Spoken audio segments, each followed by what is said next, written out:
সিরিয়ার রাজধানী দামেস্ক বিদ্রোহীদের নিয়ন্ত্রণে চলে যাওয়ার আগে একটি উড়োজাহাজে চেপে পালিয়ে যান দেশটির স্বৈরশাসক বাশার আল আসাদ। প্রথমে তার গন্তব্য সম্পর্কে কোনো তথ্য পাওয়া না গেলেও রোববার রাতে জানা যায় যে বাশার তার পরিবার নিয়ে তার দীর্ঘদিনের মিত্র রাশিয়াতে আশ্রয় নিয়েছেন।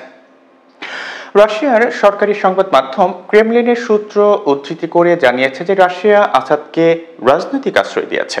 রাশিয়ার সরকারি মিডিয়া জানিয়েছে যে আসাদ ও তার পরিবার এখন থেকে রাশিয়ায় থাকবেন, তাদের পূর্ণ নিরাপত্তা দেয়া হবে। মূলত বাপ বেটা মিলে সিরিয়ায় 50 বছরের বেশি সময় শাসন করেছে আসাদ পরিবার, কিন্তু সেই শাসনের অবসান ঘটতে লেগেছে মাত্র কয়েক ঘন্টা। এক সপ্তাহেরও বেশি সময় আগে শুরু হওয়া বিদ্রোহীদের অভিযান এত দ্রুত শেষ হয়ে যাবে বাশার আল আসাদ তা কল্পনাও করতে পারেননি। তাই পালিয়ে যাওয়ায় রাশিয়ায় আশ্রয় নিয়েছেন তিনি। আসাদ যতদিন সিরিয়ায় ক্ষমতা দখল করেছিলেন ততদিন রাশিয়া ছিল তার সবচেয়ে নির্ভরযোগ্য বন্ধু দেশ।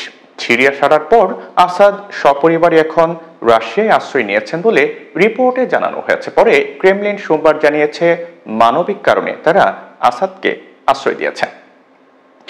এর আগে প্রায় এক দশক ধরে বাশার আল আসাদ ক্ষমতায় ছিলেন রাশিয়ার সামরিক সহায়তার উপর ভর করে। এমনকি দুদিন আগেও বিদ্রোহীরা যখন দামেস্ক দখলের উদ্দেশ্যে আলেপ্পো এবং হামা দখল করে নেয়, তখনও রাশিয়ার বোমারো ফাইটারগুলো বিদ্রোহীদের অগ্রযাত্রা ঠেকাতে তৎপর ছিল। মাত্র 16 দিনের মাথায় ক্রেমলিনের সিরিয়া মিশনের এমন পরিণতি হবে সেটা কল্পনাতেও আনা যায়নি। তবে এখনই দমে যাচ্ছে না রাশিয়া। দেশটির পররাষ্ট্র মন্ত্রণালয় জানিয়েছে যে মস্কো গভীর উদ্বেগের সঙ্গে সিরিয়ার নাটকীয় ঘটনাগুলোকে অনুসরণ করছে। যথাযথ সময়ে মস্কো তাদের প্রতিক্রিয়া জানাবে।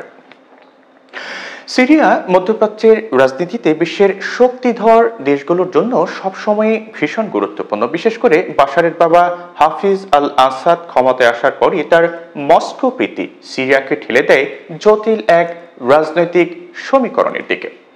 সিরিয়া হয়ে ওঠে মধ্যপ্রাচ্যের বিশ্ব রাজনীতির দাবারকোট। এই সিরিয়া নিয়ে যেন রাজনীতির কোনো শেষ নেই। এখানে সারা বছর নিজেদের আধিপত্য জাহির করতে ব্যস্ত ইরান, রাশিয়া, তুরস্ক, যুক্তরাষ্ট্র, এমনকি ইসরায়েলও। দশকের পর দশক ধরে সিরিয়ায় চলছে গৃহযুদ্ধ পরিস্থিতি। সৃষ্টি হয়েছে আইএসের মতো জঙ্গি গোষ্ঠী, যেন বিশ্বের বুকে যুদ্ধকে টিকিয়ে রেখেছে সিরিয়া। বিশ্ব জানে ইরান এবং তার প্রক্সিদের পাশাপাশি রুশ প্রেসিডেন্ট ভ্লাদিমির পুতিনের প্রত্যক্ষ মদতেই এতদিন সিরিয়ার ক্ষমতা ধরে রেখেছিলেন বাশার আল আসাদ। অবশেষে সেই আসাদ সরকারের পতন হয়েছে খুব গোপনে।